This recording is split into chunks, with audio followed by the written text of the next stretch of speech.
개입을 하면서 한 나무만 너는 참 착하다. 참 너는 오래 살겠다. 한 나무는 미워주고 너는 곧 죽는다. 나무를 가면서 하면서 이렇게 불자연합회 후보국장 김도림입니다. 더운 날씨에도 불구하고 제17회 호국불교 포럼에 참석해 주셔서 감사드립니다. 오늘 포럼은 러시아 전문가이신 한국국방연구원 안보전략연구센터장 유영철 박사님을 초빙하여 강연을 듣게 됨을 뜻깊게 생각합니다. 호국불교 포럼은 그동안 내외 기빈 여러분들의 끊임없는 사랑과 헌신으로 명실공히 국가의 중요사항을 고민하는 안보 포럼으로 자리잡게 되었음에 다시 한번 깊은 감사의 말씀을 드립니다. 오늘 행사 진행은 개회식, 내빈 소개, 108 장학계 후원금 전달, 기념 촬영, 석찬, 강사님 환영 인사 및 소개, 주제 강연, 폐회식 순으로 약 2시간 동안 진행되겠습니다. 그럼 지금부터 유영철 박사님을 강사로 모시고 국군예비역불자연합회 제17회 호국불교 포럼을 시작하겠습니다. 먼저 국민의례가 있겠습니다. 모두 자리에 있으나 단상의 국회를 향해 주시기 바랍니다. 국회에 대하여 경례.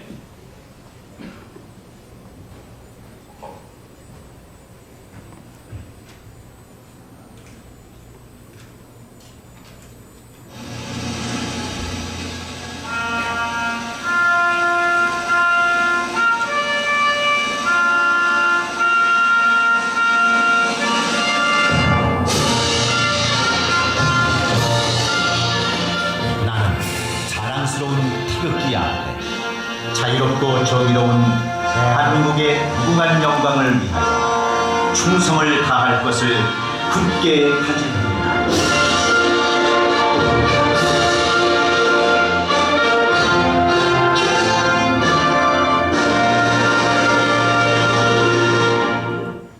바로 애국가 제창하겠습니다. 애국가는 반주에 맞춰 4절을 제창하겠습니다.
다음은 호국영령과 순국선열에 대한 묵념이 있겠습니다. 또 묵념.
오늘 참석하신 주요 내빈을 소개해 드리겠습니다. 원만한 진행을 위하여 간략하게 포명 위주로 하게 됨을 널리 양해해 주시기 바랍니다.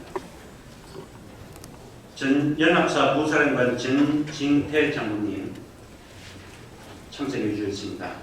예비역 법사단장 법일 큰스님, 군종교구 특별 군교대학 총장님 참석해 주셨습니다.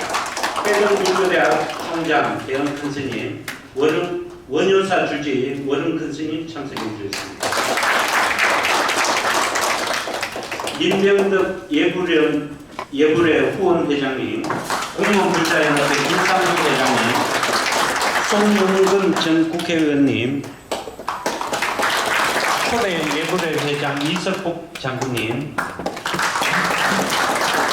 국민안전본부 전정환 총장님 참석해 주셨습니다. 목록포령 이종철 회장님, 방기봉 회장님, 이영호 총장님, 전 KBS 아나운서 유장현 실장님 참석해 주셨습니다. 전 러시아 국방부관 윤종수 장군님, 전 향군 여성대장 임경자 대장님, 해군발전연구원 예비역 박동우 제동님, 국방부 국제정책차장 이경준 장군님 참석해 주셨습니다. 서초불자연합회 전창릉 법사님과 조희근 회장님 참석해 주셨습니다. 원광사 주지 김종봉 법사님의 여러분 참석해 주셨습니다. 윤기중 전 포교 사단장님의 여러분 참석해 주셨습니다. 생명존중 실천 보존협회 이주영 회장님의 여러분 참석해 주셨습니다. 전주 야천사 주지 무신스님, 안동실 매장님, 이분이 교수님 참석해주셨습니다. 한반도 리더스 포럼 윤수현 여약사 회장님, 민벨도 스카이랜드 대표님, 백준호 회장님, 여러분 참석해주셨습니다. 학군 ROTC 불자연합회 한상민 회장님, 대한민국포럼 김유찬 교육청장님, 박병한 대표님, 양윤숙 한변 변호사님, 김용애 해군동제 회장님, 김도윤 회장님 참석해 주셨습니다. 이상철 삼보상사 대표님, 이재구 경감님, 청와대학교 김대건 교수님 등 처음으로 참석해 주셨습니다. 예불의 전인구 장군의 여러 회원들 참석해 주셨습니다. 이외에 많은 분들께서 참석해 주셨는데 일일이 소개해드리지 못함을 널리 양해해 주시기 바랍니다. 끝으로 오늘 강연을 해주실 한국국방연구원 유영철 박사님 참석해 주셨습니다.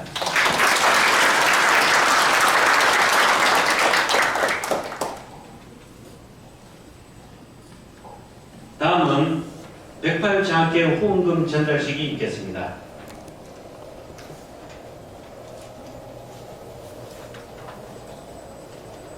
서초동 대성사 주지 법안 큰스님을 대신하여 전찬영 여비역 법사님께서 전달하겠습니다.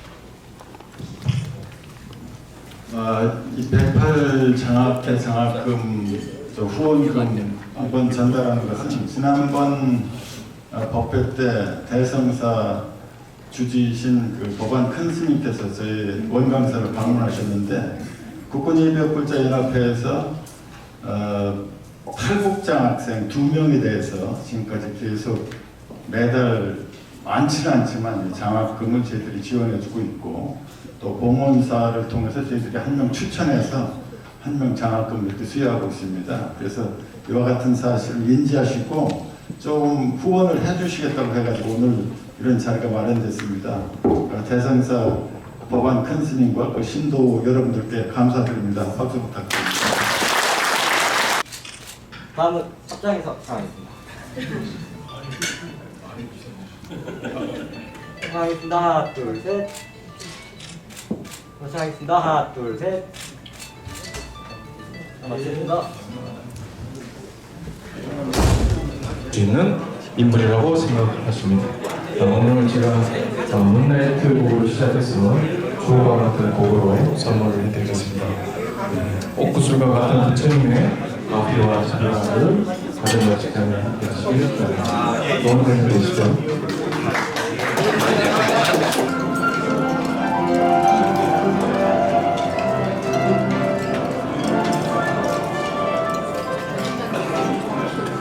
년 뭐 1월이 시작되는 것 같다니만 벌써 6개월 지났고 후반기로 이렇게 접어들었는데 한반도 안보 상황은 개선될 그런 기미가 보이지 않아서 좀 안타깝지 않는가 이런 생각이 듭니다. 여러분들 다 이렇게 알고 계시다시피 지난 6월 30일에는 우리 문재인 대통령님과 트럼프 대통령 그리고 북한의 김정은 위원장이 판문점에서 3자 그리고 2자 회동을 이렇게 했지만 우리가 바랐던 북핵 문제가 해결될 어떤 그런 실마리가 잘 보이지 않는 것은 아닌가 이런 안타까움이 들었습니다.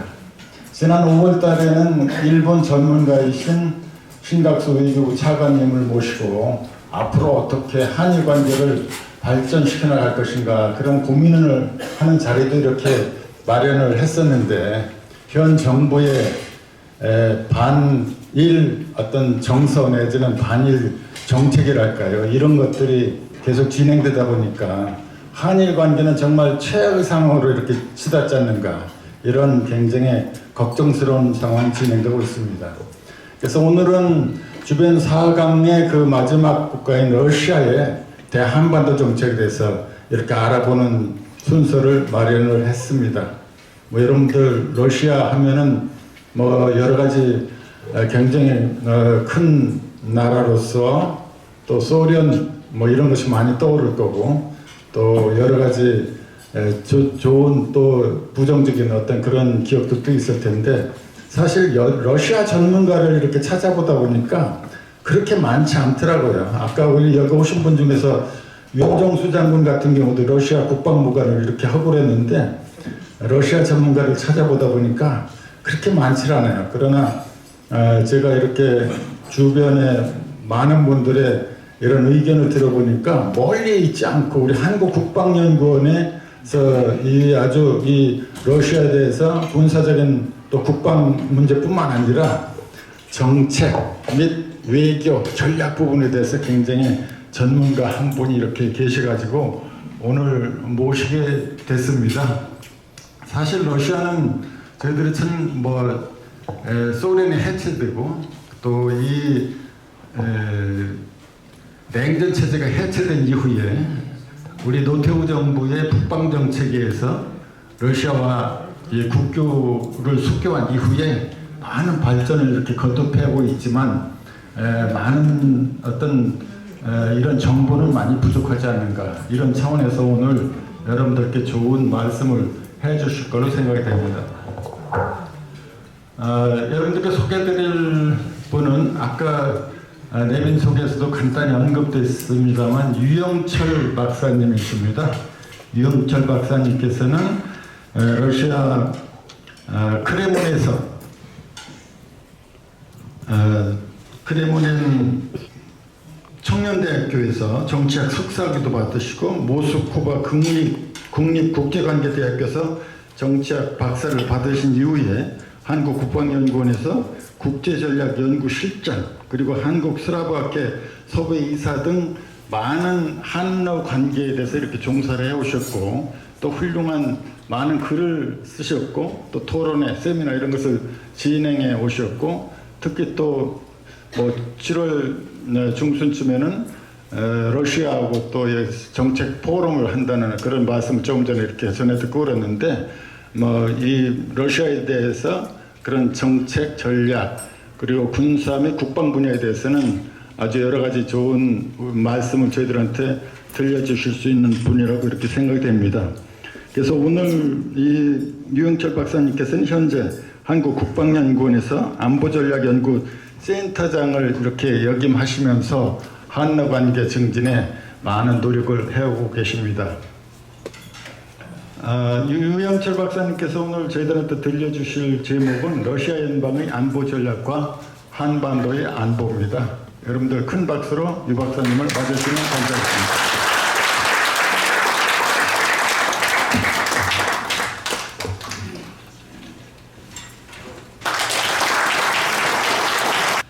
오늘 제가 드릴 말씀은 러시아 연방의 안보 전략과 한반도 안보라는 주제로 말씀을 간단히 드리겠습니다만, 시간은 제가 한 4, 50분 정도 말씀을 드리고 한 2, 30분 정도 Q&A가 진행이 되면 제가 답변을 드리고 말씀을 드리도록 하겠습니다. 제가 그 중간중간에 여러분들 각계각층의 그 원로들을 모시고 제가 드리는 말씀이기 때문에 제가 중간에 여쭙기도 하고 그러면 답변도 좀 해주시고 같이 이렇게 배우고 저도 한 수 배우는 기회로 삼고자 합니다. 그리고 제가 질문을 여쭐 때 제가 호칭이 마땅하게 다 생각이 나지 않아서 그냥 선생님이라고 선생님들 어떠십니까? 라고 그렇게 말씀드려도 되겠습니까? 예, 감사합니다. 선생님들 먼저 본격적으로 강연을 하기 전에 아까 우리 박정희 장군님께서 충분히 말씀을 하셨는데 러시아에 대한 인식 선생님 제가 하나 여쭙겠습니다. 러시아 하면 연상되는 것들이 뭐가 있겠습니까? 마피아. 네. 지하조원, 풍부한 지하조원. 예. 춥다. 예? 되게 추워요. 춥다. 아, 춥다. 아, 예. 보드카. 예. 미루나무. 미류나무. 필요자. 자작나무. 예. 벨리오자. 예. 또 이렇게 또 그 연상하시면 생각나는 단어들이 뭐가 있으시겠습니까? 볼쇼이. 예. 아, 피터 대제. 예. 러시아는 예. 크레오니. 예. 유르브리나. 예. 유르브리나. 톨스토이. 베기아. 우리가 그 주변 사강 중에 미국, 일본, 중국하고는 상당히 긴밀한 관계가 있습니다. 특히 미국 같은 경우는 45년 해방된 이후로 거의 우리가 모든 시스템이나 교육제도나 모든 것들을 갖다 미국식을 많이 우리가 그 차용을 하고 배워왔죠. 많은 사람들이 미국에 가서 공부를 했고요. 45년 이후에 미국의 영향력이 얼마나 컸다는 것은 우리가 근대화되는 과정까지 합쳐서요. 아마 부정하실 분은 아무도 없을 겁니다. 현재도 그렇고 앞으로도 미국이 우리의 전략적 선택에서 최우선순위로 가야 된다는 것은 아마 부정하실 분은 아무도 안 계실 것 같습니다. 일본하고 중국은 지리적 인접성 때문이에요. 또 인종적인 면도 상당히 비슷하죠. 일본과 우리나라 사람들의 DNA가 거의 뭐 95% 이상 비슷하다는 그런 기사도 제가 읽은 적이 있습니다. 역사 또한 공유하고 있는 것도 많습니다. 침략을 당하거나 또 화해를 할까, 또 한자를 같이 쓴다는 것, 그런 것들이 많은 공통점이 있음에도 불구하고 러시아는 어떻습니까? 우리가 굳이 공통점을 찾기가 굉장히 애매합니다. 우리나라가 러시아하고 처음으로 관계를 맺은 것은 효종 때 나선 정벌에 나서서 만주에서 한번 잠시 조우한 적이 있다가 구한 말이나 돼서야 러시아와의 외교 관계를 갖다가 수립했지만 금방 또 그 러일 전쟁에서 러시아가 지고 그리고 일본 일제 강점기에 접어들면서 또다시 러시아와의 관계가 멀어지게 되고 그러다가 17년 제정 러시아가 공산화되면서 그때서부터는 더더욱 더 멀어지게 되죠. 45년 해방 이후에 소련이 38선 이국을 점령함으로 해서 그때서부터는 외교적 단절과 더불어서 관계가 없다가 고르바초프의 페레스트로이카 이후에 88년 이후에 1988년 이후에나 소련 대표단이 올림픽에 참가하면서 물꼬를 트기 시작했고 90년 정식 수교를 맺게 되면서 러시아의 관계를 갖다 복원하게 됐습니다. 사실 주변 사강 중에서 이렇게 보면 역사적으로나 외교적으로나 정치적으로나 러시아의 관계는 우리가 굉장히 일천하다 할 수 있습니다. 그렇지만 우리가 러시아를 갖다가 평가할 때 주변 사강의 한 국가 중 가장 영향력이 떨어진다 라고 쉽게 평가를 할 수 있습니다만 그 중요도가 앞으로는 또 어떻게 될 것인가 하는 문제에 대해서 고민해 보지 않을 수 없다고 생각을 합니다. 러시아 사람들은 주로 그런 말을 많이 합니다. 군인들을 만나도 그렇고 외교관들을 많이 만나도 그렇고 한반도와 특히 한국과 러시아는 별로 크게 역사적 이해관계 또 인종적 이해관계 민족적 이해관계 이런 것들이 없기 때문에 오히려 앞으로 여러 가지 문제에 협력할 수 있는 가능성이 굉장히 크다라고 이야기합니다. 특히 러시아의 가장 중요한 거점 중에 하나인 지금 러시아 극동 지역의 개발을 위해서라도 한국과 러시아의 협력이 필요하다는 데서는 공통의 인식을 가지고 있습니다. 오늘 제가 말씀드릴 것은 러시아의 안보 전략과 한반도 안보라는 주제지만 크게 두 가지 종류만 말씀드리도록 하겠습니다. 현재 러시아의 상황이 어떤가? 두 번째는 뒤에 보면 러시아의 군사 전략이라든가 안보 전략이라든가 이런 것들은 유인물을 보시면 충분히 이해하실 수 있으리라 생각을 하고요. 또 두 번째 그 이슈로서는 한반도와 러시아가 그러면 어떤 지금 관계에 있는가? 지금 제가 말씀드린 것은 한국뿐만 아니라 북한도 포함됩니다. 그리고 나서 우리가 어떤 식으로 러시아와 대응을 해야 할 것인가 하는 그런 크게 세 가지 정도로만 말씀을 갖다 요약해서 드리겠습니다. 지금 시간이 한 7시 한 12분 정도 지금 11분 정도 흘러가고 있는 것 같은데요. 제가 한 40에서 50분 정도 제가 말씀을 드리고 그 다음에 Q&A를 받고 강연을 지속하도록 하겠습니다. 다음 페이지 좀 넘겨주시겠습니다. 다음 페이지 넘겨주시겠습니다. 선생님 한 가지 또 하나만 더 여쭙겠습니다. 난세가 영웅을 낳습니까? 영웅이 난세를 극복하게 만듭니까?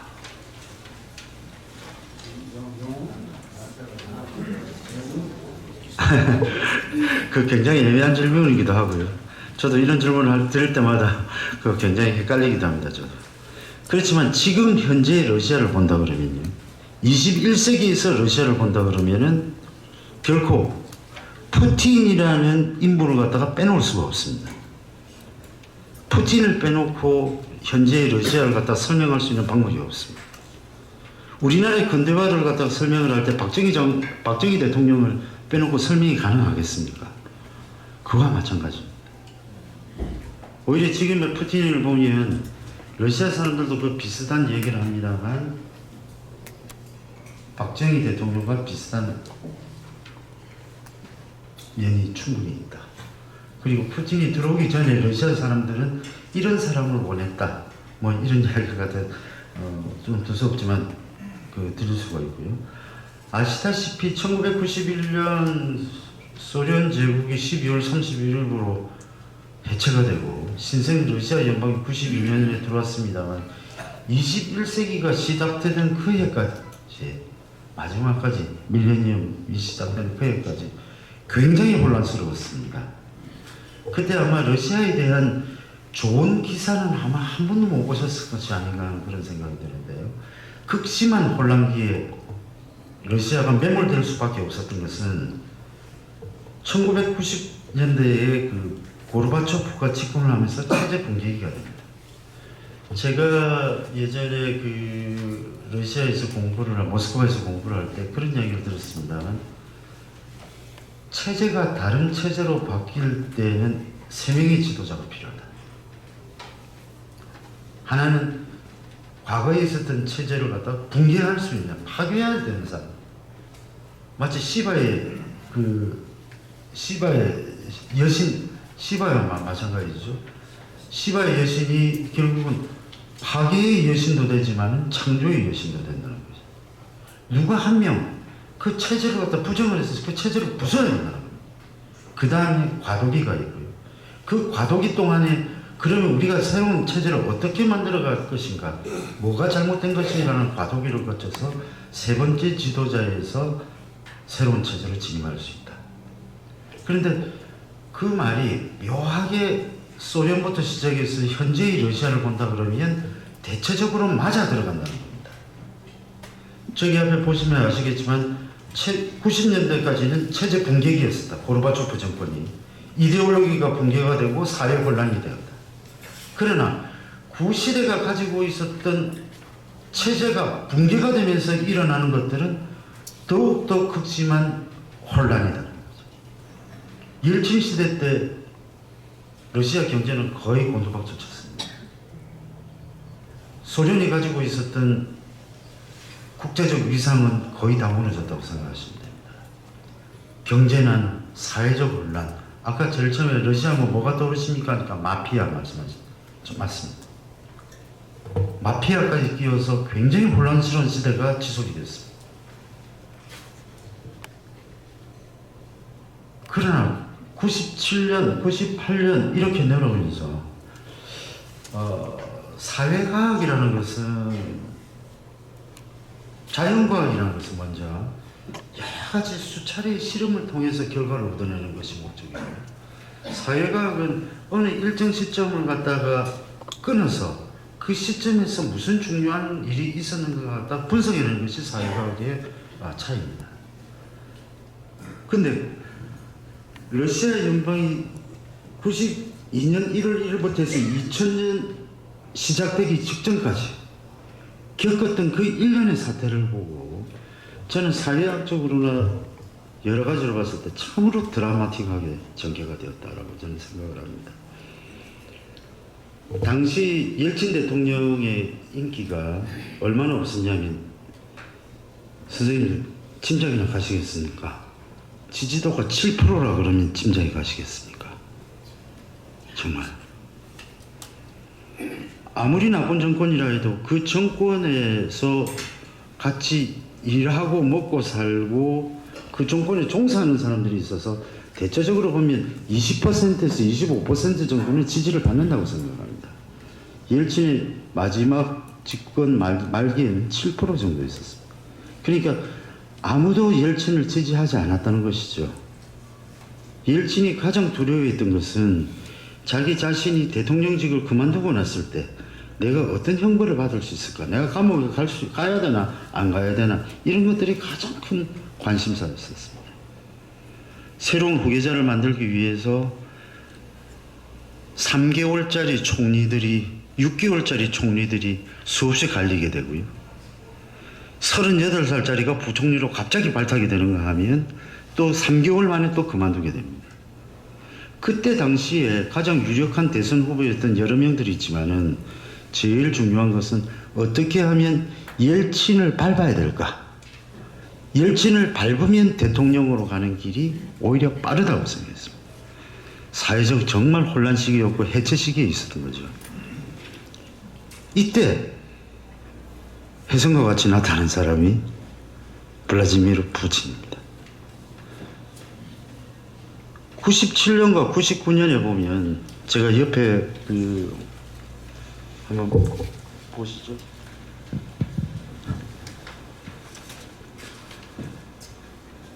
(97년과 99년) 사이에 그야말로 드라마틱한 사건들이 벌어지게 됐는데요. 97년에 나토의 확대가 있었습니다. 98년에 러시아가 모라토리움을 선언하게 됩니다. 99년에 이게 뭐죠? 예? 죄송합니다. 여기 보니까 좀 헷갈리네요. 체첸 2차 전쟁이 발생하게 됩니다. 그리고 99년에 코소보 사태가 발생하게 됩니다. 이 일련의 네 가지의 사태는 우리가 생각하는 것보다 러시아 사람들을 러시아 사회를 자극하기 충분한 것이었습니다. 사회가 혼란스러우면 혼란스러워질수록 강력한 지도자를 원하는 습성이 생기게 됐죠. 그리고 그 사회가 또 다른 새로운 사람을 갖다가 그 지도자를 뽑는데 어떤 성향을 갖다가 나타낼 수가 있습니다. 이때 당시에 이 네 개의 사태가 저는 생각하는데 러시아 전체 사회를 극히 보수 우경화하는데 가장 큰 역할을 합니다. 나토의 동지는 그리고 코소보 사태 같은 거 혹시 기억나십니까, 선생님? 그렇습니다. 예, 세르비아가 있었던 세르비아를 폭격하게 되는 거죠. 코소보라는 인종 청소 작전이라는 뭐 이런 걸 떠났어요. 그때 처음으로 나토가 유엔 안보리의 결의 없이 폭격을 합니다. 물론 나중에는 유엔 안보리 의결가 거칩니다만 그때 당시에 러시아는 굉장히 반발을 했었죠. 세르비아 역시 슬라브 자기들이 마치 그 민족적으로 비슷한 국가라서 그 세르비아를 갖다 굉장히 옹호하는 듯한 그런 외교적 정책을 많이 폈습니다만 그때 당시에 미국이 러시아의 눈치를 전혀 보지 않고 세르비아를 갖다가 폭격을 시작합니다. 그때 당시에 러시아 사람들의 상실감은 굉장히 크다고 해요. 러시아 사람들은 98년에 또 모라토리움이 선언되죠. 3개월간. 그때 모스크바에서 그런 일이 있었습니다. 부동산 가격이 3분의 1 가격으로 떨어지기 시작합니다. 실업자가 속출하게 돼요. 그리고 대외 투자자들의 환수가 이어지죠. 러시아가 굉장히 혼란스러웠어요. 또 거기다가 체첸 2차 전쟁까지 발생합니다. 그때 참 묘하게 옐친이 생각했을 때 그때 대권을 누구한테 넘겨줘야 하고 고민하고 있었어요. 푸틴 현 대통령이 지금과 같으면 과거와 같으면 KGB 의장을 맡게 되고 있습니다. 검찰총장이 당시에 옐친 일가를 조사하고 있었습니다. 특히 그 따찌아나라고 하는 옐친 대통령의 딸 그리고 사위 이런 사람 그래서 이제 물론 이제 그 권력의 공백기가 생겨버리게 된 거죠. 근데 그때 당시 푸틴 대통령이 과거 같은 FSB 의장이었었는데 지금 같으면 옛날 같으면 KGB 의장이라고 말씀드렸죠. 극적으로 9시 뉴스가 일본 채널에서 방영이 되는데 앵커의 첫 멘트가 여러분 지금 18세 이하의 자녀와 이 뉴스를 보고 계신다면 잠시 자녀들을 못 보게 하시거나 다른 방에 좀 보내주십시오 라고 이야기를 합니다. 뭘까? 첫 번째 9시 뉴스에서 딱 나온 장면이 검찰총장이 사우나에서 금발의 미인 둘이와 누워있는 장면이 카메라에 찍혀서 방영이 됩니다. 누구 작품이겠습니까? 그러고 나서 검찰총장은 사임을 안 할 수가 없었고요. 그리고 검찰의 조사는 일단은 스톱을 하게 됩니다. 총장이 갈라지게. 그러고 나서 극적으로 푸틴이 총리로 발탁이 됩니다. 총리로 발탁이 되는데 그냥 총리로만 가는 것이 아니라 얼마 지나지 않아서 모스크바와 상페테르부르크에서 대규모 민간인 테러가 발생합니다. 선생님 다 생각하시겠지만 우리 체첸이라는 조그마한 민족 있지 않습니까? 불민족이 독한 민족입니다. 제정 러시아 때 체첸 땅을 갖다가 점령하기 위해서 제정 러시아에서 50년간 전쟁을 했습니다. 약 400명의 그 민간인이 목숨을 잃습니다. 거의 동시다발적으로 모스크바와 페테르부르크에서 민간인 아파트가 한 동이 완전히 폭삭해 하나 가라앉아 버립니다. 10몇 층짜리 건물이요. 약 400명이 사망을 하게 되는데 이틀도 지나지 않아서 이 사태의 주범 테러범들은 체첸이 반군이라고 결론을 냅니다. 이틀이나 사흘 만에 그렇게 빠르게 결론을 내릴 수 있을까 하는 그런 것도 그 의구심이 들죠. 그렇지만 러시아 정부는 그때부터 잘 아시겠지만 전쟁 지도를 옐친이 하는 것이 아니라 푸틴이 하게 됩니다. 실질적으로 권력을 이양받게 됩니다. 젊고 패기에 찬 젊은 총리가 수호이 뒤에 앉아서 같이 하늘을 날아가는 것도 보고요. 테러에 대해서는 강력하게 응징하겠다는 강력한 의지를 보입니다. 러시아 사람들이 절망에 빠졌을 때 강력한 지도자를 만나게 됩니다. 강력한 지도자의 이미지를 심을 수 있는 절호의 찬스였습니다. 전 세계에서 1차 체첸 전쟁 때는 러시아가 굉장히 욕을 많이 먹었습니다. 소수민족의 독립에 대한 열망을 꺾는 비인도적인 전쟁이다라는 비난을 굉장히 많이 먹었습니다. 2차 전쟁에서는 테러에 대한 대응이랍니다. 지금도 국제법적으로 테러에 대한 대응은 국제법적으로 어긋나지 않습니다. 체첸과의 전쟁을 통해서 푸틴의 인기는 하늘을 찌르듯이 올라갑니다. 그리고 그때 체첸 2차 전쟁에 참전했던 병사들을 독려하기 위해서 당시로서는 상당히 큰 월급이었습니다만 월 1000불의 수당을 지급하게 되고요. 신선한 야채와 계란을 공급을 합니다. 명분과 실질과 그리고 거기에 대우까지 붙어있는 러시아군이 처음으로 그루진이라고 하는 그 체첸의 수도를 갖다가 쉽게 점령을 하고 러시아 사람들이 이만큼이라도 자긍심을 회복하는데 결정적인 역할을 합니다. 이후에 1999년 12월 31일 날 옐친 대통령은 사임을 하고요. 1월 1일 날 2000년 1월 1일 아주 극적인 거지만 2000년 1월 1일 날 푸틴이 고난대행으로 오게 되고요. 푸틴이 고난대행으로 하면서 처음으로 서명한 대통령령, 러시아 말로 우카즈라고 그러는데 그게 전직 대통령과 그의 가족에 대한 보호에 관한 법률에 사인을 합니다. 그것으로서 푸틴 대통령과 그 일가들은 면죄부를 받게 되고요. 푸틴 대통령은 그해 3월에 있었던 대통령 선거에서 약 56% 정도의 지지율로 당선이 됩니다.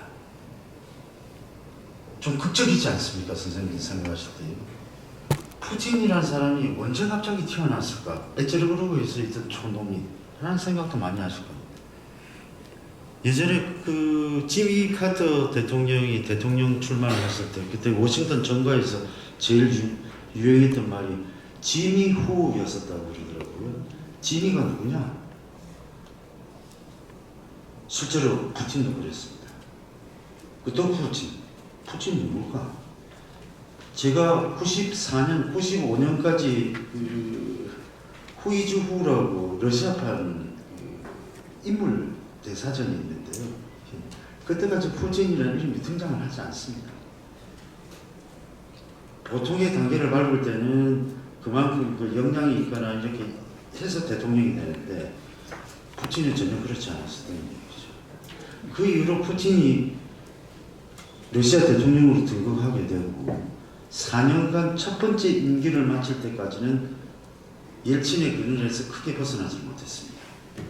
그렇지만 2기 때 이걸 극복을 하게 되고 3기 때는 어떻게 되면 3기 때는 없었죠. 4년간 총리로 재직을 하게 됩니다. 근데 그때 우리가 다 생각했었을 때 권력의 속성상 권력을 한번 물려주고 대통령직에서 총리로 내려왔는데 다시 대통령으로 등극할 수 있을까? 불가능하다고 봤습니다. 권력의 속성상 그거는 이루어지지 않는다고 봤습니다. 그런데 4년 뒤에 메드베제프가 다시 총리로 오고 또 메드베제프는 또 하나 푸틴을 위해서 일을 하나 더 오고 합니다. 대통령 임기를 4년에서 6년으로 늘려주고 그렇게 대통령을 지금 그만두고 지금 총리를 받았습니다. 푸틴이라는 인물이 가지고 있었던 어떤 그 권력에 대한 그 집착 그리고 그 속성을 갖다 빤히 작게 뚫어보고 있다는 하나의 증거라고도 할 수 있는데 하나의 반증이라고 할 수 있는데 혹시 오바마 대통령과 메드베제프 혹시 기억나십니까? 메드베제프 대통령은 굉장히 젊은 대통령이었고요. 예전에 소련 시절에 학생이었을 때 청바지에 락을 자주 들었다, 자유스럽다 뭐 이런 얘기 많이 했었죠. 그때 유엔 초기였을 때 오바마 대통령하고도 굉장히 격이 없이 지냈고요. 오바마 대통령이 모스크바를 방문했을 때 모스크바 크렘린 근처에 햄버거 집에서 햄버거를 갖다 나가는 겁니다. 굉장히 세련되고 자유스러운 그런 그 모습이 보였었죠. 생긴 것도 좀 그렇고요. 그때 오바마 대통령이 미러 관계를 리셋한다고 그랬습니다. 초기화한다는 거. 이때까지 러시아의 관계를 새롭게 메드베제프와 같이 써보겠다는 어떤 의지에 발로했었는데 아마 오바마 대통령은 그렇게 생각했을 겁니다. 권력의 속성상 푸틴은 좀 드러내야 되겠다고 생각했습니다.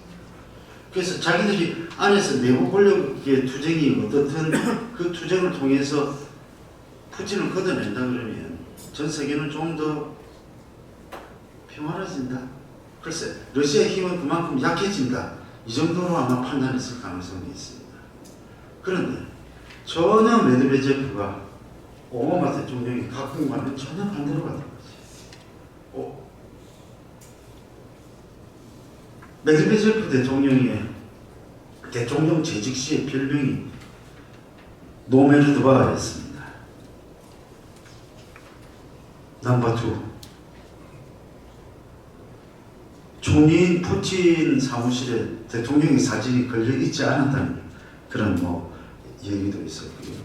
그러니까 철저하게 메드베제프는 푸틴의 그늘에서 벗어나지 못하고 있었다는 것이고요. 당시에 여론조사를 보더라도 푸틴의 영향력이 얼마나 강했는가는 그대로 나옵니다. 최고의 권력자가 누구라 생각하느냐? 푸틴이 압도적으로 이겼었습니다. 총리 시절에. 그러다가 3선에 당선이 되고 임기 6년을 갖다 또 더하게 되죠. 그리고 또 지금 마지막 4기째 지금 그 집권을 하고 24년까지 지금 집권이 예상이 되어 있습니다. 앞으로 설마 더 하지는 않겠지 하는 것들이 러시아 사람들의 생각이거든요. 참 세상을 묘한 게 푸틴 대통령이 상선 3번째하고 4번째 대통령 선거하고 할 때 굉장히 고전했습니다. 선생님 요즘 외신에도 가끔 나옵니다만 지금 푸틴 대통령의 지지율이 몇 %나 되는지 아십니까? 80%가 아닙니다. 러시아도 여론조사가 지지율이 발표하고 그렇습니다. 민간단체에서 발표하고 있습니다. 처음에 그런데 2018년 대통령 선거 때 푸틴 대통령이 유일하게 모스크바에서 50% 이하의 지지율을 받게 돼요. 사실 위기였었습니다. 3기 때보다 4기 때가 굉장히 더 힘들었어요. 여기서 또 걱정이 많이 일어납니다. 2014년에 크림 합병. 그 크림 합병을 갖다가 아무도 생각하지 못했었는데 푸틴 대통령이 강행을 하게 됩니다. 그리고 지지율이 80% 이상을 점찍게. 지금 러시아의 전 문제가 제1야당이라고 야당이라고 할 수 있는 정치 체제가 없습니다. 오히려 공산당이나 러시아 공산당이나 다른 정당을 위해서 푸틴 정권이 돈을 갖다가 지불해주고 왜냐하면 다당제 국가여야 되니까요. 이번에 대통령 선거에 나온 때도 푸틴 말고는 마땅한 사람이 없었습니다. 대한민국 없었죠. 그래서 일부러 돈을 대서 그 대통령 후보를 갖다가 오히려 나오게 만들어야 되는 그런 상황입니다. 근데 러시아의 이와 같은 글쎄 그거 한번 생각해 보시죠, 선생님. 지금 제가 말씀드리니까 푸틴 대통령이 굉장히 괴물 같은 사람이지 않습니까? 그렇게 생각되시지 않습니까? 그렇지만 그 괴물을 누가 키웠느냐? 러시아 사람들은 그렇게 이야기합니다. 푸틴 대통령이 왜 80% 이상을 지지 않았냐? 물론 인텔리겐처들은 그렇게 이야기하지 않습니다. 푸틴 대통령에 대해서 비판하는 사람도 많이 있습니다만 러시아의 민주화를 가로막고 있다. 또 러시아의 민주화를 가로막는 것이 경제 발전에 큰 도움이 되지 않는다. 지금과 같은 사회 문제를 갖다 계속 이끌어 나가게 된다 그러면 이건 큰 문제에 봉착할 수 있다고 생각합니다. 그래서 푸틴 대통령의 가장 열렬한 지지자들은 블루 칼라의 남성들입니다. 마치 여러분 누구 지지층하고 혹시 연관이 되지 않으십니까? 트럼프 대통령이죠. 이번에 4차 대선 때도 어디서 대통령 출마 선언을 했냐면 가스라는 그 러시아 큰 자동차 회사에서 노동자들을 불러 모아놓고 거기서 대통령 초청 선언을 합니다. 자기 지지층이 어디 있는지 알죠?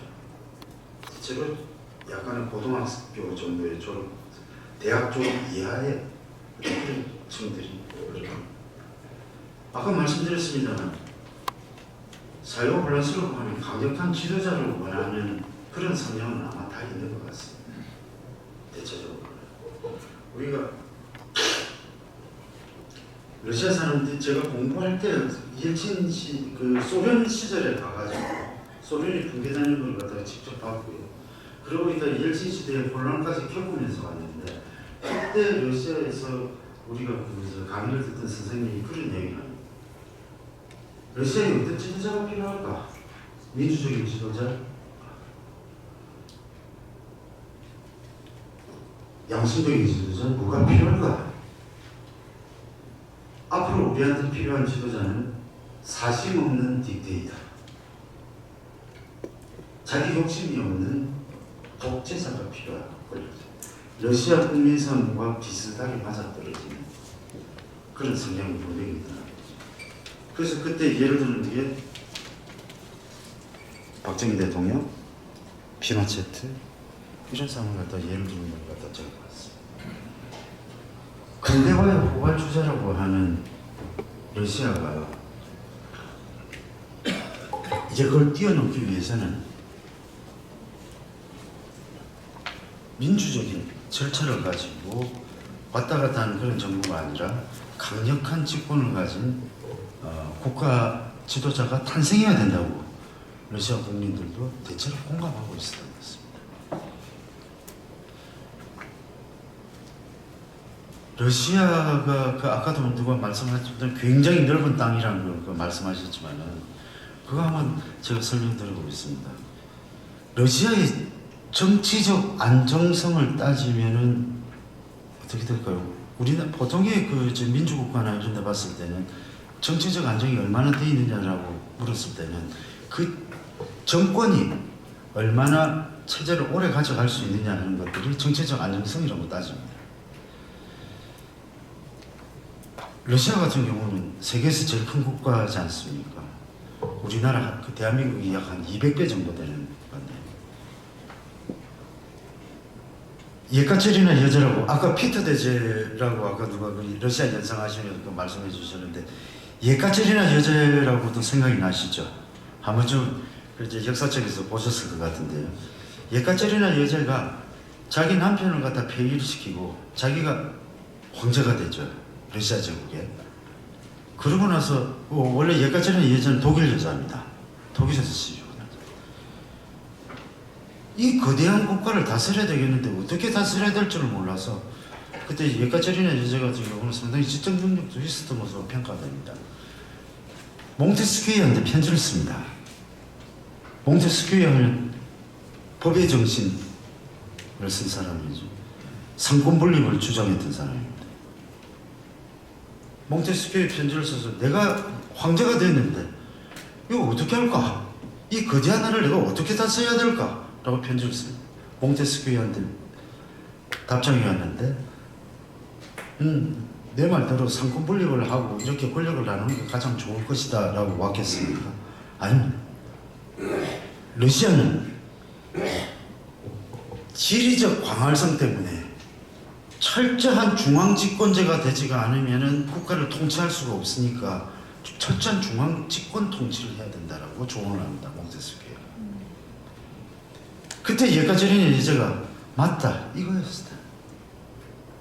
그래서 지금의 제정 러시아나 소련이나 현재의 러시아를 볼 때 전략 문화를 연구하시는 분들은 크게 별반 다르지 않다는 겁니다.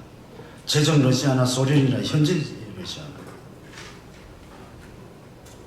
옐친 시대 때는 지방 수장들을 다 투표로 뽑았습니다. 근데 푸틴이 들어오고 나서부터는 다 임명적으로 또 다 바꿨습니다.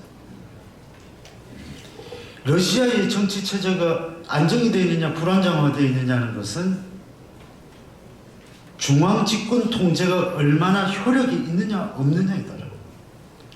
소련이 붕괴가 된 것은 결국 소련 공산당이 전 소련에 대한 영향력이 떨어졌기 때문입니다. 철저하게 떨어져 버려요. 그 소련 공산당의 영향력이 떨어지게 만든 가장 큰 원인은 기억나실지 모르겠습니다만 91년 8월에 있었던 불발 쿠데타였습니다. 소련 공산당의 권위가 추락하게 돼요. 그래서 지금의 러시아를 보면 어떻습니까?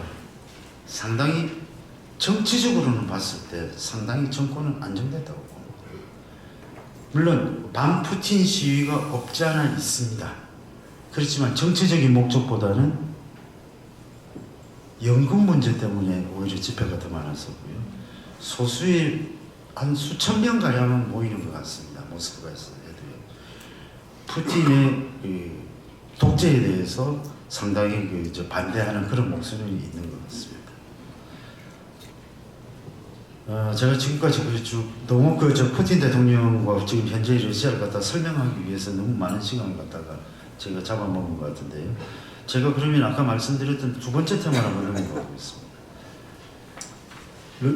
러시아가 그러면 그 한반도에 대해서 어떻게 생각을 할까 하는 문제입니다. 러시아가 가지고 있는 전략적 중요성이라든가 한반도에서는 과연 러시아가 그렇게 큰 영향력이 없을까라는 우리가 좋은 파트너로 잡을 수 있는 그런 요인이 없을까 하는 거죠. 저는 이런 식 한 번씩 강연이나 강의를 갔을 때 그런 얘기는 한 번씩 합니다. 우리가 러시아에 가지고 있는 가장 큰 두 가지 오해가 있습니다. 첫째는 러시아가 가난하다는 것. 러시아 사람들 그렇게 가난하지 않습니다. 물론 뭐 서구의 자본주의 같이 그렇게 펑펑 다 쓰고 하지는 않지만 러시아 사람들의 생활 수준이 결코 낮지 않습니다. 선생님들 중에서도 아마 모스크바나 아니면 베테르부르크 아니면 그 블라디보스톡 요즘 관광지로 많이 두고 있습니다만 한 번쯤 갔다 오신 분들도 꽤 되실 겁니다. 그쪽에 가서 보더라도요 러시아 사람들의 생활 수준이 그렇게 낮지 않습니다.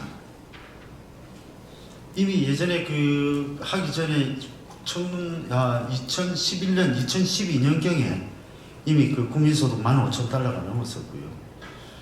지금은 루블화가 폭락하는 바람에 약간 그 주춤하고 있습니다만 러시아 사람들이 가지고 있는 그 PPP죠, 그 소비자 뭐 이런 거 있지 않습니까? 그러면 한때 세계 6위까지 올라간 적도 있었습니다.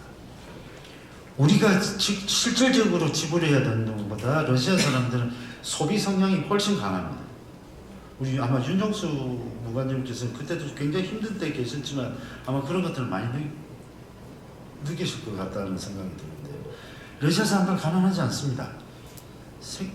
우리가 생각할 때 러시아라고 그러면 머릿속에 그 대부분의 인식이 저 사람들 가난해서 예전에 빵도 줄 서서 사 먹고 뭐 어쩌고 한다는 그렇지는 않습니다. 두 번째는 북한하고 친하다는 것입니다. 북한하고 친하지 않습니다.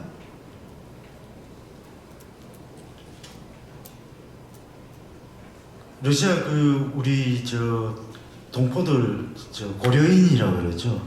그분들 이야기 들어보면 딱 표현을 쓰면 그렇게 이야기합니다. 러시아가 예전에 그러니까 지금 말하는 러시아는 구소련도 포함됩니다. 구소련은 북한을 아주 어지럽게 본다. 그러니까 아주 나쁘게 본다라는 그 고려인들의 어떤 사투리인데 아주 나쁘게 본다. 많이 속고 예전에는 그 사회주의 국가 내에서는 그게 없었죠. LC가 없었죠. 그냥 우리 밀 몇천 톤 줄게 그러면 이제 우리는 그러면 너희한테 그 뭐 탱크 세대 주고 뭐 이렇게 물물교환 바트 형식의 무역을 했었지 무슨 LC를 개설해서 뭐 그러진 않았었습니다. 그때부터 이미 안보 면에서도 그렇고 북한을 크게 신뢰하진 않았었습니다. 그래서 이때까지 이렇게 소련 시절에 북소 관계를 이렇게 한번 보면요, 굉장히 대꼬복구가 심합니다. 원조 물자를 갖다 비교를 해보면요, 어떤 경우에는 무기까지 제공을 했는데 어떤 때는 무기가 전혀 안 들어가는 시기가 있었고요. 어떤 때는 석유도 많이 넣었다가 전혀 막 확 급격히 줄여버린 시대가 나옵니다. 그 김일성이 그 줄타기 외교라고 그러죠. 그러니까 등거리 외교라고요.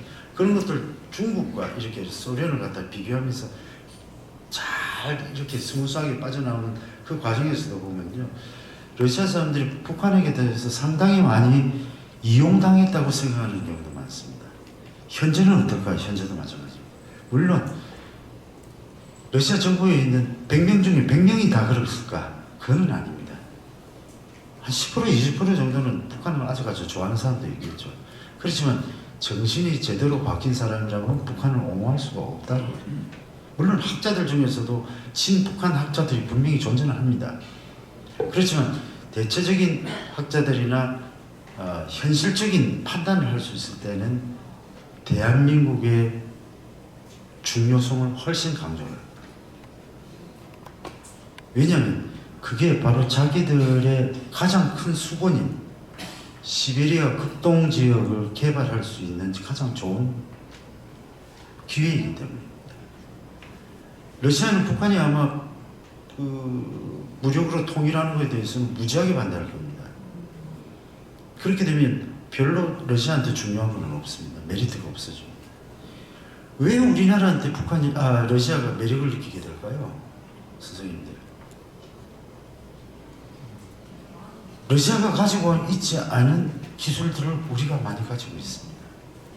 러시아가 필요로 하는 자본을 가지고 있습니다. 우리나라가 예를 들어서 시베리아에 진출할 수 있게 된다 그러면 일본은 저절로 따라오게 돼 있습니다. 시샘이 나서라도요.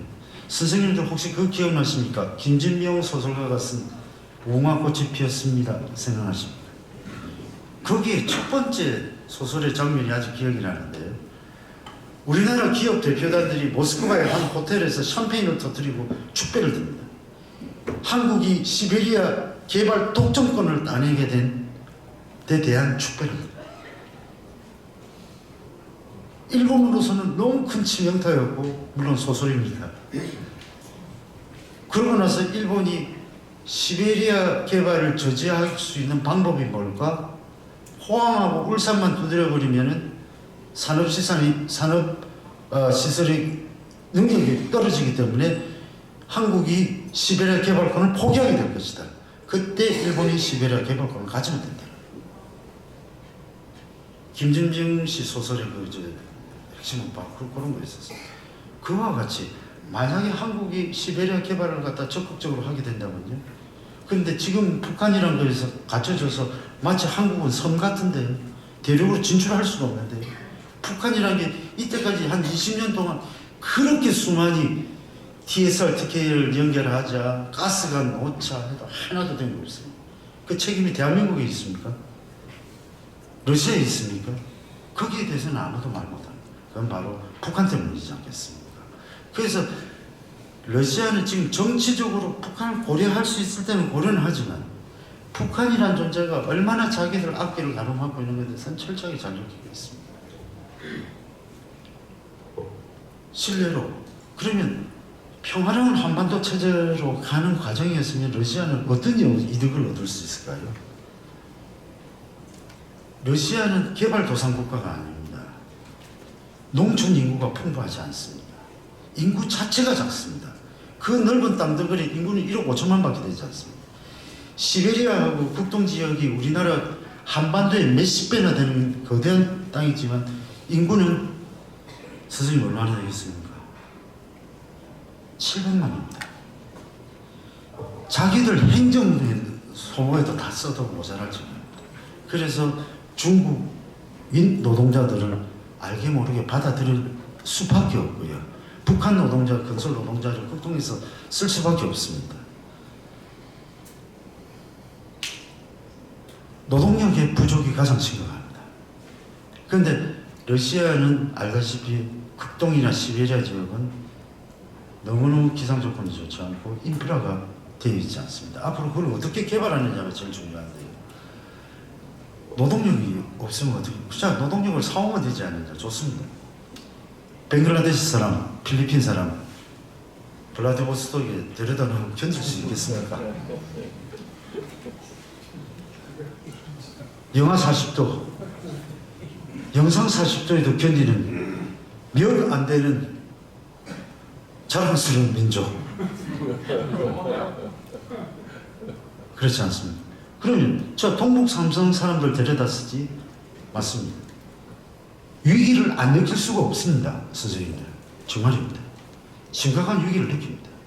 그래서 쓸 수 있다 그러면 중국인 노동자를 쓰지 않고 북한인 노동자를 쓰는 것을 가장 선호할 수밖에 없습니다.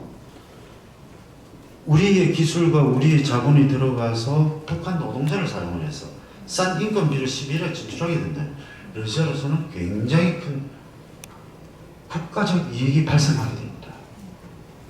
이건 누구도 부인할 수 않습니다. 러시아 사람들.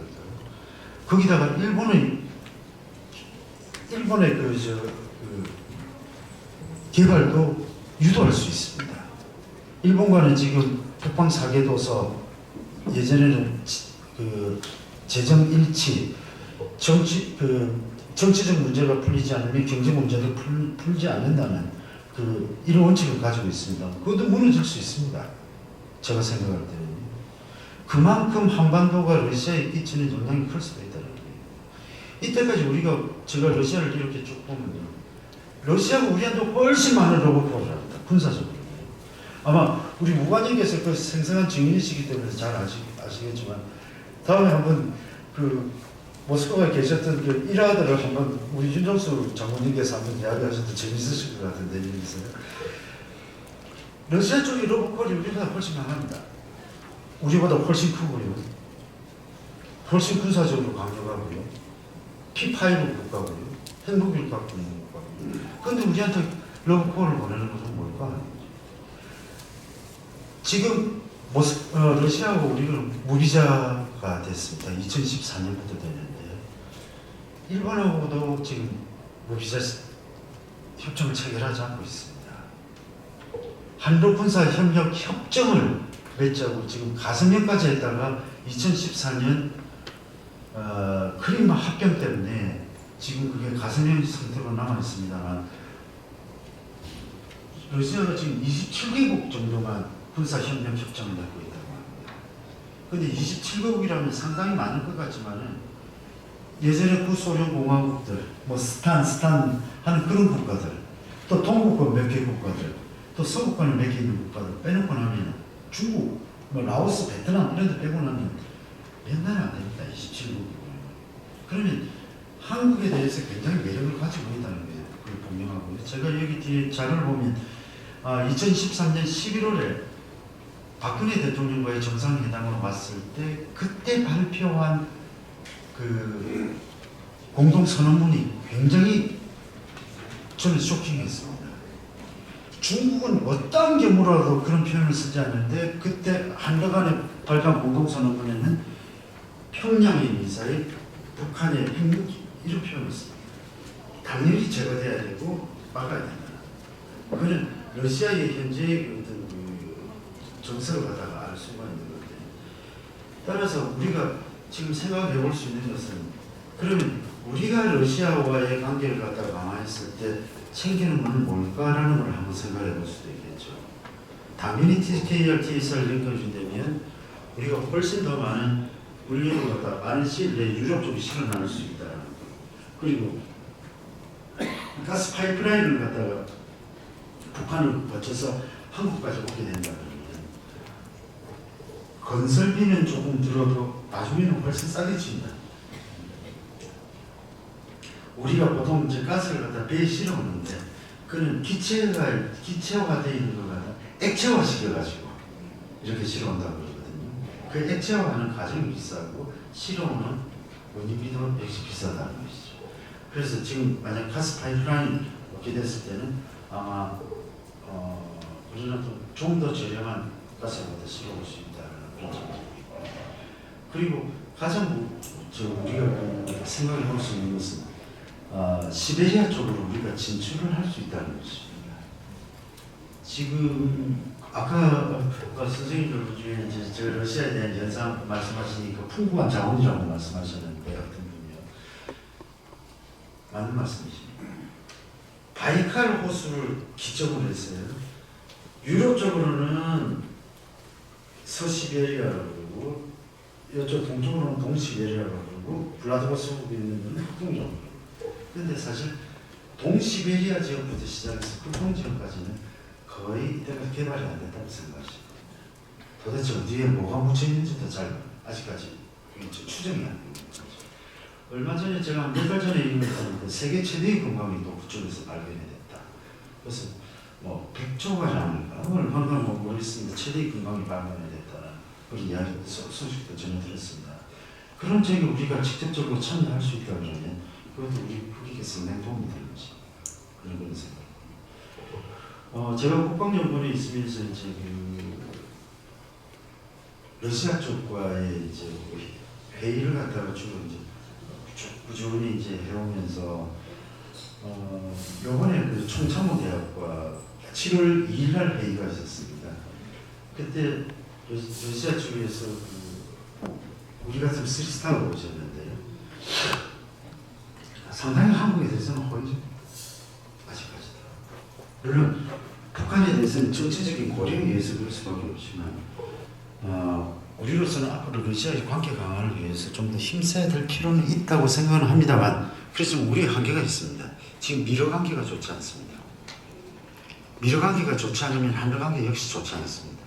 왜냐하면 우리가 그렇게 큰 자율권이 없기 때문에 특히나 우크라이나 사태 이후에 미러 관계가 극도로 얼어붙는 바람에 지금 우리가 할 수 있는 것들이 별로 크게 많지 않다. 그래서 아직까지 군사 협정도 언제 맺어질지 잘 모르겠고요. 또 작년에 작년이죠. 월드컵 했을 때 당시 우리 문재인 대통령께서 러시아 국빈 방문을 하신 하신 적도 있고요. 그래서 푸틴 대통령도 방한을 해야 되는데 답방이라고요. 푸틴 대통령과 여기서 직접적으로 나눌 수 있는 말이 공동선언을 갖다가 채택하는 공동합의문을 갖다가 채택할 수 있는 건덕지가 몇 개가 없다는 겁니다 지금. 그래서 어떻게든 미국과 러시아에 간의 관계가 좀 호전됐으면 우리한테도 기회가 있을 텐데 그게 없다는 게 지금 가장 큰 딜레마입니다. 우리는 러시아하고 관계 강화를 하고 싶지만 러시아는 우리에게 크게 적대적이지도 않은 국가이지만 우리가 러시아하고 지금 직접적으로 할 수 있는 것들이 별로 없다는 게 우리 현실적인 문제고요.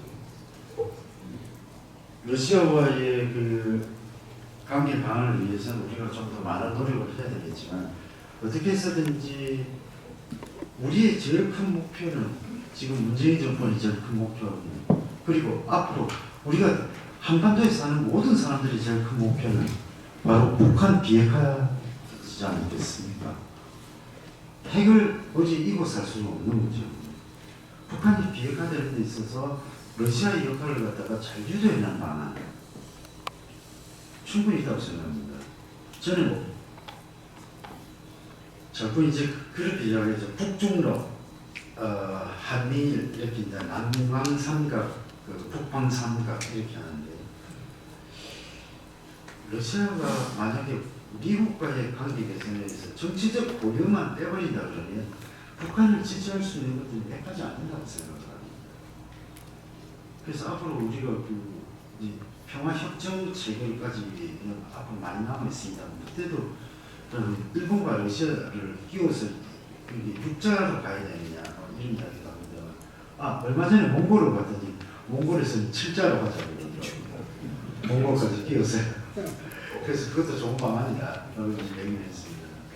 자, 우선 한반도의 한민족의 가장 지금 현재로서의 수건이 북한 핵 문제를 해결하기 위해서는 러시아의 관계가 것도 상당히 좋은 아마 모멘텀이 되지 않을까 그렇습니다. 지금 제가 한 4, 50분 말씀드린다는 벌써 지금 1시간째 너무 이야기하고 있는 것 같은데 그래서 제가 마지막으로 결론적으로 말씀드리자면 그렇습니다. 러시아는 현재로서 봐서는 주변 상황 중에 가장 영향력이 떨어지고 우리하고 밀접한 관계가 없는 것 같이 보입니다. 그렇지만 러시아하고 우리의 관계는 역사적인 이해관계나 민족적 이해관계나 과거 지배, 피지배하는 그런 사이가 아니었기 때문에 훨씬 더 빨리 가까워질 수 있다. 그리고 러시아가 생각하고 있는 이익도 우리가 가지고 있는 이익과 서로 공유할 수 있다는 것이고 러시아가 가지고 있는 기술과 우리가 가지고 있는 기술 그리고 경제적 구조도 상당히 상호 보완적이라는 겁니다.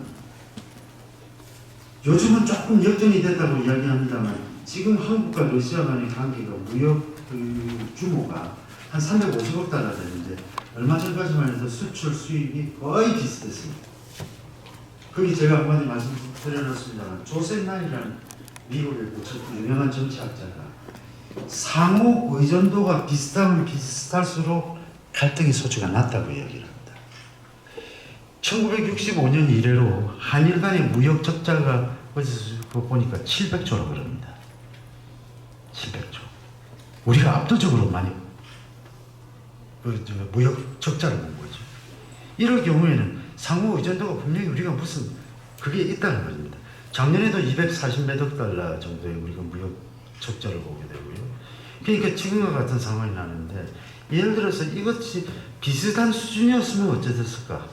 미국, 한국하고 일본이 예를 들어서 제가 무역 규모는 생각이 안 납니다만 예를 들어서 1,000억 달러 수출에 1,000억 달러 수입이면 어땠을까? 지금과 같은 아마 일본의 행보를 부리지 못해주지 않았을까? 그런 의미에서 본다 그러면 한국과 러시아 간의 무역 관계 역시 굉장히 밸런싱이 잘 되어 있다. 우리가 앞으로 북한 핵 문제를 해결하기 위해서 러시아를 활용하는 방안을 갖다가 적극적으로 검토해야 된다. 그러고 나서 평화체제 안에 북한을 들어오게 만들고 그리고 나서 우리가 대륙으로 진출할 수 있는 교두보를 확보해야 된다. 앞으로 러시아의 협력이 이런 식으로 발전하게 된다 그러면 한국과 러시아뿐만 아니라 아마 동북아에서도 상당한 많은 영향을 끼칠 수 있다라고 생각합니다. 우리는 러시아가 굉장히 멀리 있다고 생각을 합니다. 모스크바는 멉니다. 그렇지만 블라디보스톡은 가깝고요. 한반도와 국경을 맞대고 있는 국가라는 것을 한 번 더 명심을 보이고 있다고 생각합니다. 그래서 이때까지 우리가 외교를 글쎄 중국 전문가들은 제가 이야기하면 어떻게 생각할지 모르겠지만 중국은 제가 생각할 때 상수고 러시아는 변수라고 생각합니다. 중국은 아무리 두드려도 변하지 않습니다. 제가 시간이 저도 마이크 잡으면 이거 이야기가 길게 하는 습관이 있다는 걸 오늘 저 처음 깨달았는데 오늘 선생님들과 같이 있으니까 제가 이상하게 재밌어서 그런지도 모르겠습니다만 제가 한 가지만 말씀 더 드리겠습니다. 러시아와 중국이 북한과 우호적인 관계에 있다 하더라도 그 안보적인 입장은 완전히 다르다는 겁니다. 러시아는 동북아시아 전체에서 자기들의 정치적 고려에 의해서 어쩔 수 없이 북한을 옹호하는 듯하게 보일 수밖에 없다는 거고요. 중국은 북한이 잘 살게 되는 것도 원치도 않고 그렇다고 붕괴되는 것도 원치 않는다. 왜? 도포종으로 남아있어줘야 돼. 또 하나는 북한이 잘 사는 걸 갖다 원치 않는다는 건 연변대학교 김강일 교수라고 우리 조선족 교수분이 계십니다. 그걸 그 세미나 때하고 여러 번 만났었는데 그런 얘기를 하는데요. 왜 북한을 갖다가 중국이 손에 놓지 못하고 있는 거 아니면 그건 국내 정치적인 문제다. 국내의 문제다. 중국의 가장 뭐 소련도 그랬으면 지금 러시아도 마찬가지입니다만 다민족 국가의 가장 큰 아킬레스건이 민족 문제지 않습니까? 중국이 생각하는 4개의 소수민족이 가장 홀치 아픈 4개의 소수민족이 있다고 합니다. 선생님 생각나지? 신장 유물 또 어디 있겠습니까 선생님? 티벳, 예. 내몽고, 내몽고 그리고 조선족이라는. 근데 티벳하고 신장 유구르 같은 경우는 배후 국가가 없지만 몽골과 조선족은 배후 국가가 있다는 것이죠. 배후 국가가 예를 들어서 잘 살게 되고 한다 그러면 그쪽에 매력을 느낄 수밖에 없고 독립운동이 일어나게 된다면 그 굉장히 골치 아픈 쪽으로 올라간다. 그래서 한반도 통일을 갖다가 적극적으로 막아야 되는 이유를 김강일 교수 같은 분은 중국의 내부 문제 때문에 그렇다라고 말씀도 하십니다. 만약에 정말 한반도가 통일이 되었을 때 통일 대한민국 대통령이 연변에만 갈 수 있다면 연변에 가서 연설할 수 있는 자격만 얻을 수 있다 그러면 예전에 드골 대통령이 퀘벡에 가서 2차 대전 끝나고 나서 그 광장의 운집에 있는 사람들을 위해서 단 한마디만 연설을 했다고 그러더라고요. 자유 프랑스 만세. 만약에 통일한국 대통령이 연변에 가서 그 수십만의 연변 우리 조선족을 모아놓은 자유대한민국 만세. 독립운동 할 것 같은데요, 저는. 그쪽도 후손들이 다 독립운동하던 후손들이었지 않습니까? 물론 중국이 크게 불안하겠죠. 그래서 지금 중국도 여러 가지 정책을 많이 쓴다고 합니다만 그런 의미에서 본다 그러면 러시아는 우리에게 중국보다도 훨씬 더 협조적일 수 있어요. 러시아가 착하고 좋은 나라라서 민주국가라서가 아니라 자기들 국익하고 우리들 국익하고 서로 맞춰보면 비슷하게 떨어지는 데가 있다는 거예요. 그래서 러시아와 우리가 훨씬 하모니를 잘 이룰 수 있다는 것이고요. 러시아가 좋은 국가라고 이야기 말씀드린 거 아닙니까?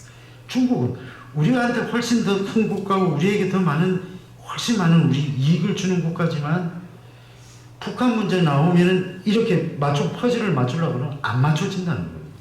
그럼 중국은 상수, 변하지 않는 상수. 러시아 같은 경우는 정세에 의해서 변할 수 있다는 변수가 된다는 것이죠. 그럴 경우는 한번 생각을 해보자고요. 언제까지 미러관계가 최악의 상태로만 가겠느냐.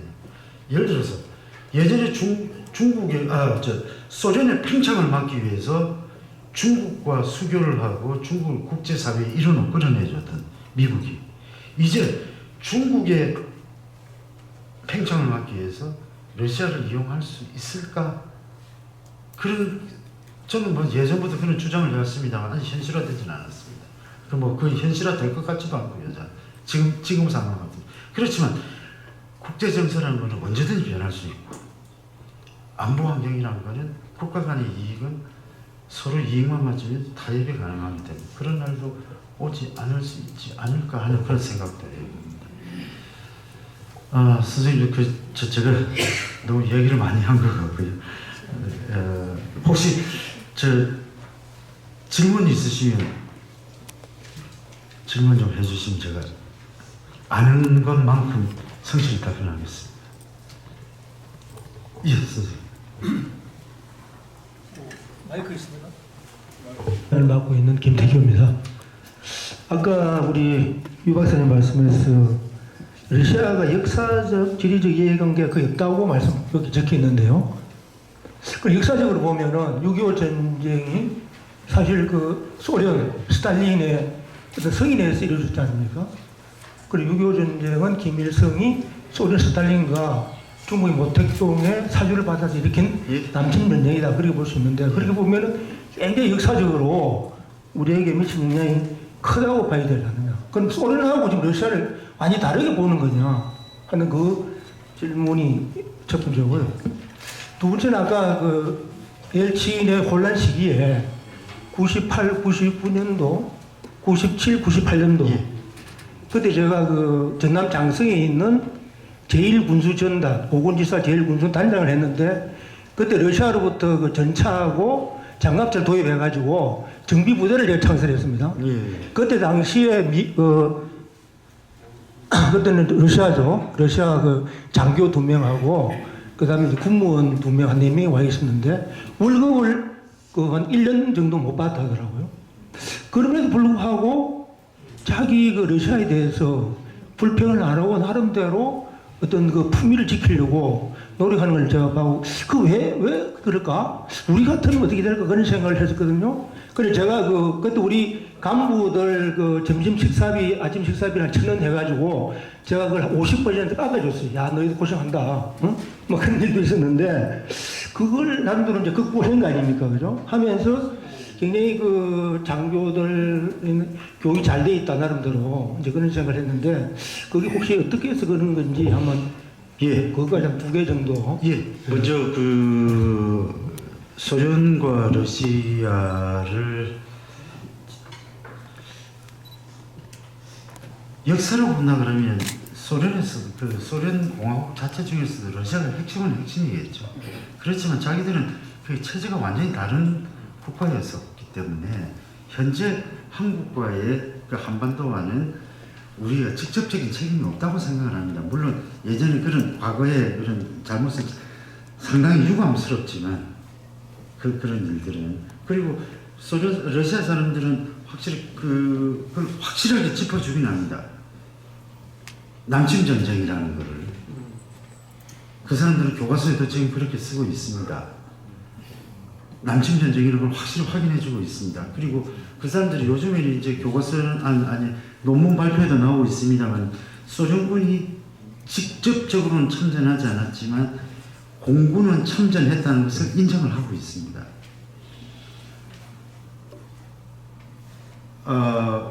원산과 저 남포산인가요? 그런 걸 더 선을 그어가지고요. 그 이후 밑으로는 안 내려오고 그 위에는 만주에서 주로 출격을 했는데 그때 미그 15기를 타고요. 중공군 복장을 하거나 해서 실질적으로 전투에 참가했다는 걸 갖다 인정을 하고 거기에 참여했던 사람들도 그렇게 진술을 하고 있습니다. 그래서 물론 이제 우리가 제가 역사적으로 말씀드린다 그러면 이제 가장 가까운 한국 전쟁만큼 비극적인 그 사건이 어떻겠습니까? 그렇다 그러면 근데 그렇게 따지고 보면 역사적으로 이해가기가 더 어렵다 그러면 중국만 참전 안 했으면 우리 통일됐을 것 같은데. 그렇죠. 우리가 이제 역사적으로 넘어가야 되는 거고요. 그래서 그 정도로 답변드리면 될 것 같고 두 번째는 아마 그 러시아 사람들도 군에 대한 자부심이 강합니다. 군인들 자체가. 저는 그렇게 느꼈습니다만 그때 제가 공부하던 시절에 저하고보다 좀 소령 계급이 있었는데 나이가 좀 저보다 몇 살 위에 있는 분이 계셨는데 이제 그때 러시아에서는 마누라하고 빨리 이제 군인 사관학교 같은 데 이제 들어갈 수 있는 나이가 한 17세 정도만 벌써 들어가고 16세 정도만 됐다 들어가는 것 같은데 나만 만나면 고령이었었는데요. 나만 만나면 투덜투덜하고 3달 공무원 받았는데 옛날에 조선 말기에 우리 쌀 배급 줘야 돼, 봉급 줘야 되는데 모래 타서 적은 것 같이 내가 도대체 이 짓을 내야 되는지 뭐 하면서 앉았다가는 이제 저 불평불만이었었는데 그래도 보드카 마시면서 했는데 자기 아들이 이번에 군인학교, 군관학교 그러니까 사관학교에 가야 된다고 갈 것 같다고 그러더라고요. 그래서 아니 당신이 지금 이렇게 고생하고 맨날 이거 나앞에서 불평하고 하는데 아니 장사를 시키든지 뭐를 하지 왜 군인을 시키려고 그랬냐니까 배고픈 건 사실인데 군인은 명예가 근데 그쪽 이야기는 저보다 우리 윤정수 무관님을 한번 초빙해가지고 집중적으로 한번 물어보시면 저보다 훨씬 더 명쾌한 답변을 드릴 수 있을 것 같습니다. 그리고 그리고 지금 같은 경우는 군 월급이 푸틴 대통령이 들어와서 굉장히 놀랐습니다. 그래서 지금은 군인들에 대한 충성도는 굉장히 높습니다. 예, 선생님.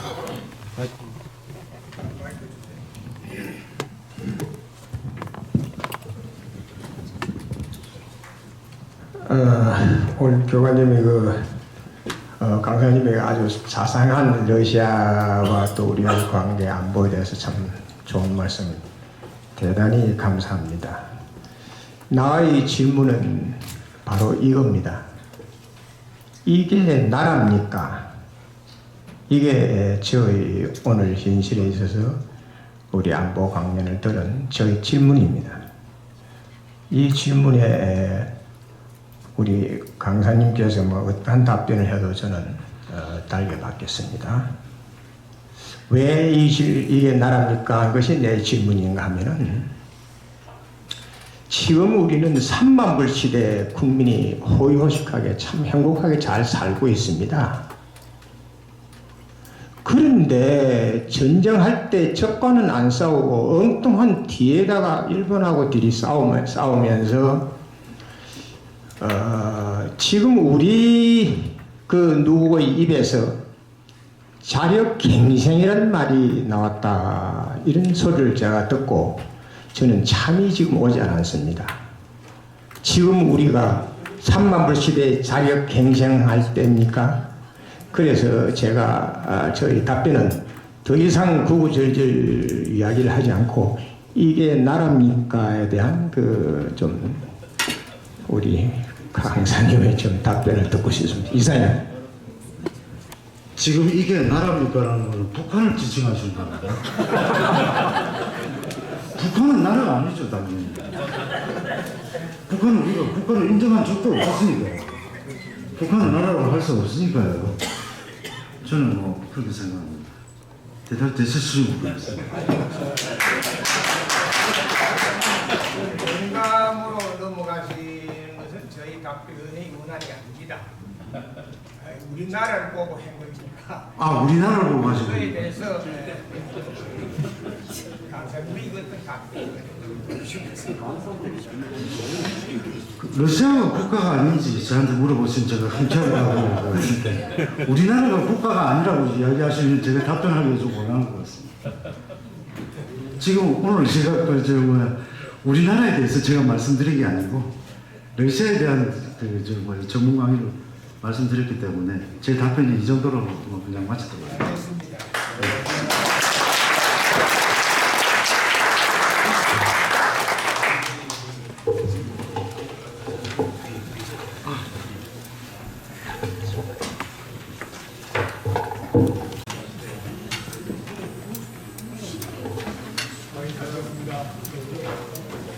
러시아 연방의 안보 전략과 한반도 안보라는 주제로 알찬 강의를 해주신 유현철 박사님께 큰 박수 부탁드립니다.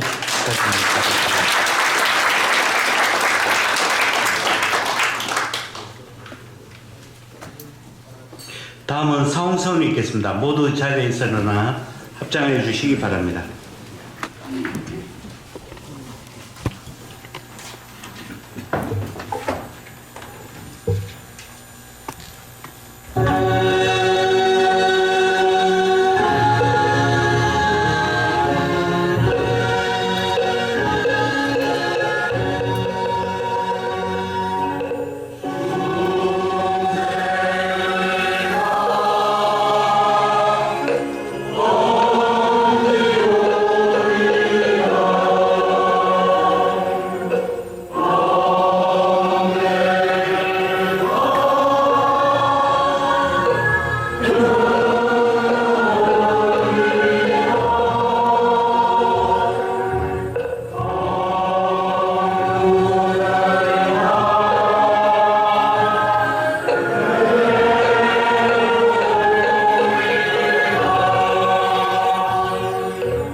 이상으로 오늘 제17회 호국 불교 포럼을 모두 마치겠습니다.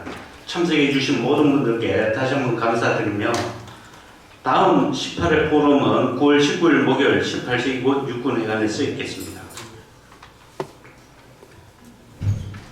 선물합시오. 수고하셨습니다.